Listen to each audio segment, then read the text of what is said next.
للہ وکفی وسلام علی عبادہ الذین اصطفی۔ ہم پر آئی ہوئی مصیبتیں ان کا دور کرنا ہماری طاقت سے باہر ہے۔ رب العالمین جنہوں نے ہمیں پیدا فرمایا اور جنہوں نے اپنی انگنت بے شمار ظاہری اور باطنی نعمتیں نازل فرمائیں، انہوں نے مصیبتوں کے آنے پر ہماری سزا کے زمانے میں بھی ہمیں بے یار و مددگار نہیں چھوڑا۔ اس وقت بھی ہماری مصیبت کو دور کرنے کے لیے انتہائی مؤثر، مفید، زوردار، قوت والا سبب عطا فرمایا، اور اس سبب میں قوت پیدا کرنے کے لیے جو چیزیں مددگار تھی وہ نبی کریم صلی اللہ علیہ وسلم نے بیان فرمائی۔ اس کو جو چیزیں کمزور کرتی ہیں ان کی تنبیہ کی۔ آئیے ایک حدیث شریف لے جائیں جس میں دعا کے ہتھیار کو قوی کرنا اور اس کے قبول ہونے میں رکاوٹ بننا، دونوں باتوں سے ہمارے نبی کریم صلی اللہ علیہ وسلم نے ہمیں آگاہ کیا۔ امام ترمذی رحمہ اللہ نے حضرت ابو ہریرہ رضی اللہ عنہ سے روایت کیا، نبی کریم صلی اللہ علیہ وسلم نے فرمایا ادعوا اللہ وانتم موقنون بالاجابہ، اللہ سے دعا کرو اور اس بات کا یقین ہو کہ اللہ دعا قبول کرتے ہیں۔ آئیے میں آپ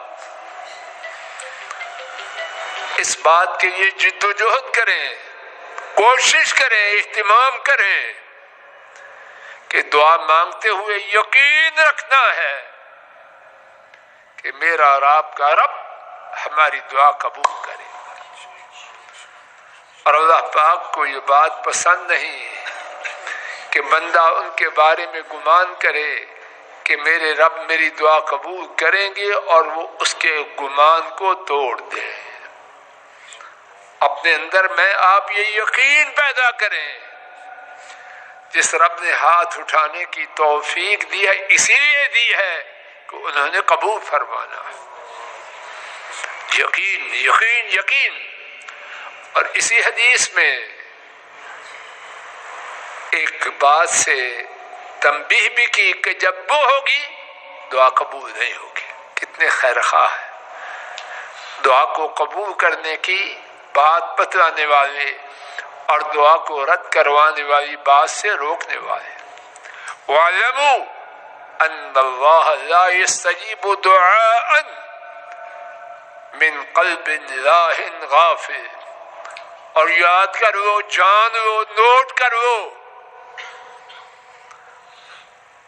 کہ اللہ تعالیٰ اس دل کی دعا قبول نہیں کرتے جو اور باتوں میں کھیل رہا ہوتا ہے، دعا کر رہا ہے، حساب کتاب کر رہا ہے، دنیا کے دھندوں میں دماغ ہی دماغ میں پرواز کر رہا ہے، دعا کر رہا ہے رب ذو جلال سے، ان سے غفلت ہے، بے توجہی ہے۔ ایسے نالائق کی دعا قبول؟ خلاصہ کیا کریں؟ اللہ سے مانگے، خوب مانگے، اور کدھر جائیں؟ کدھر جائیں؟ جدھر جائیں گے مزید تباہ کریں گے۔ انہی کی جانب جائیں، اور کیسے جائیں؟ اس یقین سے جائیں میں پاپی، میں مجرم، میں گناہگار، میں سیاہکار، لیکن وہ رحم کرنے والے ہیں۔ اور دعا کرتے ہوئے یکسوئی سے، دل جمی سے، توجہ سے، دھیان سے، ہر طرف سے اپنا دھیان ہٹا کے ان کی جانب اپنی توجہ بند کر کے دعا کریں، انشاءاللہ خیر ہوگی۔ اللہ تعالیٰ مجھے آپ کو ہدایت دے، اس مصیبت میں پھنس چکے ہیں، اور اب یہ ہے آئندہ آنے والے وقت میں کیا ہو رہا ہے اللہ ہی جانے۔ ہماری کرتوتیں اچھی نہیں، جو سزا آ گئی ہے وہ ہماری ساری کرتوتوں کی سزا نہیں۔ اللہ نے ایک جھٹکا دیا ہے، اس کے بعد پتہ نہیں کیا ہے۔ دعائیں کرویں، دعائیں کرویں، دعائیں کر دے، یا اللہ معاف کر دے، یا اللہ معاف کر دے۔ سب سے زیادہ دعا یہ کریں، یا اللہ معاف کر دے۔ سب سے زیادہ دعا یہ کریں، یا اللہ معاف کر دے۔ جو آیا ہے وہ ہمارے کچھ گناہوں کی وجہ سے ہے، یا اللہ باقی کی سزا نہیں دی، اس کی بھی نہ دے، اور ہمیں ہدایت دے دے، گناہ چھڑوا دے، بدی چھڑوا دے، سیاہکاری چھڑوا دے، پاپ چھڑوا دے، جرائم چھڑوا دے۔ کوئی جانے نہ جانے ہمارے رب تو ہمارے ہر عیب سے، ہر گناہ سے، ہر سیاہکاری سے آگاہ ہے۔ گناہوں سے توبہ کریں، معافی مانگیں، اور توبہ کے قبول ہونے کی التجا کریں، اور آئندہ گناہوں سے بچنے کی التجا کریں، اور جو عذاب آ چکے ہیں ان کے اٹھائے جانے کی فریادیں کریں۔